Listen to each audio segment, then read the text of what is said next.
Hi friends, welcome to my channel Sunny Singapore. My name is Sabrina and today we are going to be popping some corn. Yes, we are making popcorns. I'm going to be showing 3 different types of popcorns that you can make.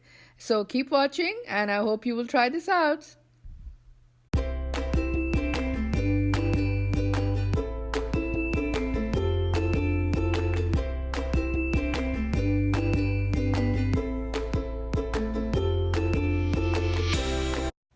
So guys, now for the first set of ingredients, we are going to be using 1 cup of popcorns, 4 tablespoons of oil, and approximately 1 to 2 tablespoons of salt, as and what you like the flavor of the popcorn, how salty you like it. You can always adjust the salt to taste. Now you may use any kind of salt. I'm just using pink Himalayan salt because that's what I like to use. You may use any kind of sea salt or white salt, whatever tickles your fancy. So, and then for the caramel sauce, we are going to put aside some brown sugar, butter, vanilla extract, and baking soda. I'm going to be putting in the description below approximate measurements what I use. You may adjust them to your liking. This is a very forgiving recipe, so you can always reduce and increase things as you go along and you make them. You will understand that this is a very easy recipe to follow.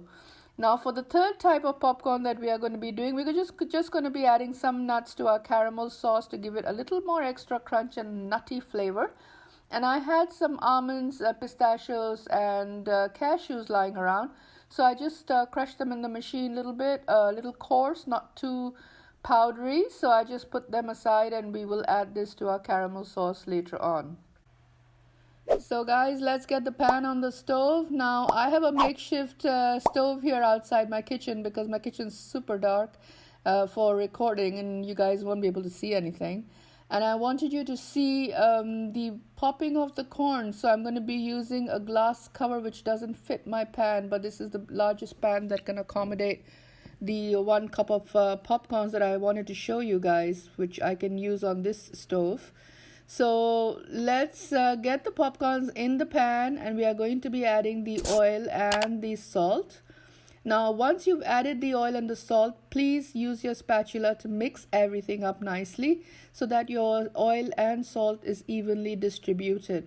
Now once you've done that, please cover your pan properly. I hope you guys have a pan that fits the lid.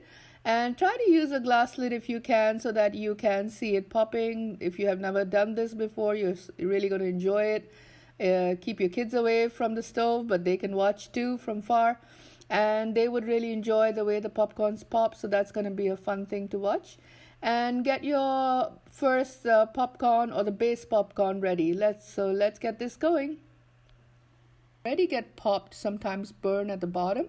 So please keep it on medium heat, and we are going to let these popcorns pop. And once they are popping, you're going to just lift your pan up and give it a slight shake. So let's see how this goes.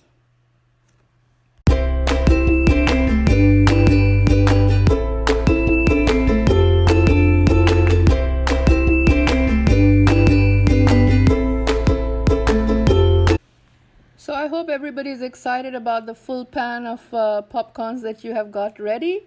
Now let's move to our second task, which is preparing the caramel sauce. So now what you're going to do is you're going to transfer your popcorn in a nice big bowl, and you can use the same pan to make your caramel sauce. Let's not get too many dishes dirty for the kitchen today.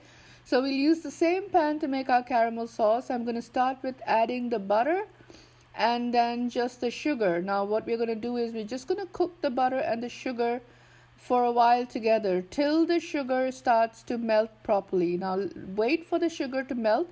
The fire has to be on very low, almost I would say medium to low, more on the low side. And then you can add your vanilla extract or essence or whatever that you're using for the flavoring, and then you have to wait for this sugar to melt. Once your sugar has melted and you can see that your sugar has got some bubbles forming and it's melting and it's just becoming like a liquid, almost like liquid, then you can add your baking soda at that time. And after you add the baking soda, you have to cook it just for another minute or two. You will see that it'll get a bit lighter and it'll also get a little fluffy. So that would be telling you that your caramel sauce is ready. Now, if you want to have this a little thinner or even fluffier, you can add more baking soda, or you can even add, some people like to use condensed milk and add into it. I find it way too sweet to do that. So I like to stick to this sort of a thing where I don't need to bake anything. I don't need to do anything after that. So once your caramel sauce is ready, you have to work really quickly. Now you have to add these popcorns. You separate the popcorns into three portions. One is your salted popcorn, the other portion is going to be your caramel popcorn, and once you got this caramel sauce half used, you can use the other half and you can add your nuts to it, and then you can mix the nutty popcorn also in it in the same pan. You can do it in the same pan, the other one you can do it in the bowl. So this way you will have three different flavors of popcorns for everybody in the house. Whoever likes salted popcorns, they can go for that, and somebody with sweet tooth would love the caramel one, and for the nutty ones, you can always give them the nuts. So I hope you've enjoyed this video and you're going to try this out. Please don't forget to comment and subscribe to my channel. And do let me know how did the popcorn making go. So this is the easiest way you can make popcorns for your family over the weekend whenever you're having movie nights, or people over, some kids over. This is just such a family favorite to have at home. You can also store them in the jar for weeks on end in an airtight jar. I just like to pre-make them and put them in the fridge or even outside, and they stay fresh for a really long time. So it's a very convenient thing to have it ready at home. I hope you enjoy making your popcorns, and see you guys soon. Take care. Bye-bye.